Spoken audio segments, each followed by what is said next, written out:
My name is Adam Rayner, and this is my Pecha for English 392B, Visual Rhetoric at the University of Waterloo.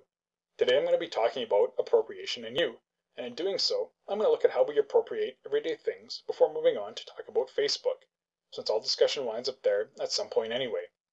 When most people think of appropriation, they usually think of some kind of deliberate contemplative act like this, the 1917 Fountain by Marcel Duchamp, who appropriated a urinal and used it as a critique of modern art culture. This is a large, creative act of appropriation. But people of every sort are constantly engaged in acts of appropriation that are exactly the opposite of this. Instead of appropriating urinals for art, we appropriate them all the time into things like ashtrays and garbage cans. People have been appropriating toilets for anonymous public discussion at least since Roman times. We appropriate things every day this way on the basis of habit, taking things that we don't really think too much about and using them in ways that they were not necessarily purposed for. Here's an example. This morning, I couldn't find the can opener to open up a can of tomato juice. Instead, I appropriated a screwdriver to do some of the dirty work.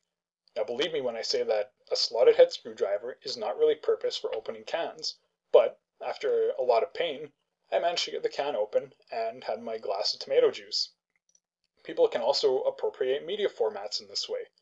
For example, I'm sure everyone is familiar with the phenomenon that is internet shorthand. Acronyms like WTF and LOL, using the letter U instead of the word U, and generally making the internet a terrible place.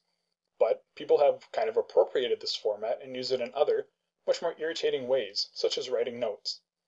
Here are a couple of examples of notes that I found on the internet, where that kind of keyboard shorthand was appropriated for use in writing on paper. If we simplify things a bit, we might call this kind of appropriation what is also been called remediation, where one form of media appropriates elements of another form of media. This Pecha itself is another pretty good example of this appropriation. I appropriated PowerPoint, taking some standard corporate tech that I've routinely used to produce excruciating presentations, and I've used it instead to make this educational performance art. But the Pecha style itself was created more as a way to limit excessively wordy architects, and not as a way to change how PowerPoint is used. Walter Benjamin, here's a picture of him, talks about this kind of appropriation of buildings. He said that appropriation of architecture is accomplished not so much by contemplation, but through distraction and by habit of use. Benjamin said that buildings are appropriated this way in a twofold manner, by the way they are used and by the way they are perceived, or, if you like, by touch and by sight. A simple example of Benjamin's idea of this kind of appropriation might be these breakdancers, who have appropriated this public space in Kensington Market, Toronto, to do some breakdancing, turning it from a pedestrian area into a performance space, and in doing so by changing its use and its perception. These fellows appropriated the street for themselves, but by turning it into a performance area, they've altered what we might call the mental set of the audience, giving them a new perspective on its use. Nobody sat down, took a look at this sidewalk and said, I wonder how we can change the use of this architecture. It just kind of happened as a result of a lot of people using it.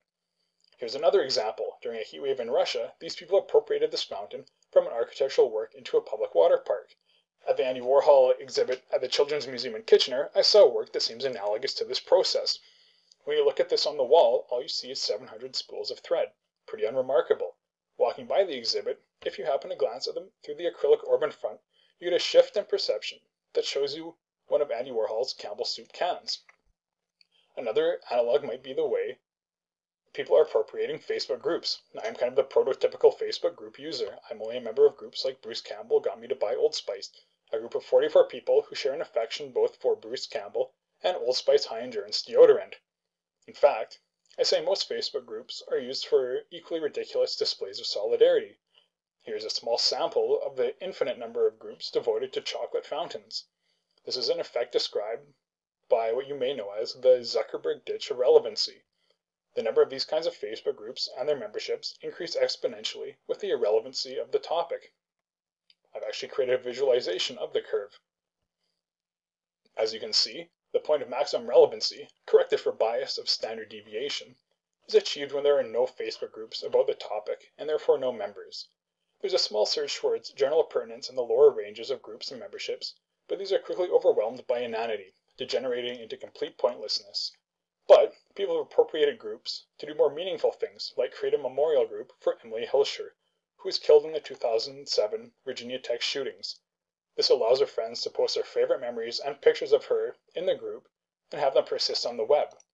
The profiles of several dead people still remain on Facebook as well, where people continue to post on their walls, appropriating them into a kind of digital shrine. Nobody sat down and said Facebook would be a great way to keep a memorial. This kind of appropriation happens through use. What's happened is similar to what Benjamin said happens with art. The greatly increased mass of participants on Facebook has produced a change in the mode of participation. Another kind of this appropriation is the War on Want Facebook page, built to act as a staging ground for various protests. This Put People First one, for example. It also acts as a posting site for news that lets people collaborate on and figure out when rallies are taking place. People also post pictures of demos here and generate commentary. Here's an actual picture from one of the demonstrations that they organized. Now sure, using Facebook like this doesn't really change Facebook itself, but, like those breakdancers at Kensington Market, this use of it rather changes the way it is used and perceived, altering the perception of Facebook from a social networking tool into a social activism tool. Now, if that was a lot of information to appropriate, I don't blame you, but I hope you found it appropriate. The key things to remember are that appropriation is not just about art, it's about use, and that we appropriate all kinds of things by changing how they are used or how they are perceived, even technology like Facebook. Really, you can appropriate anything if you believe in yourself. My name is Adam Rayner, and this has been a Pecha on appropriation that I have put together using PowerPoint for English 392B Visual Rhetoric at the University of Waterloo. I hope you've enjoyed it, and maybe learned something about appropriation along the way.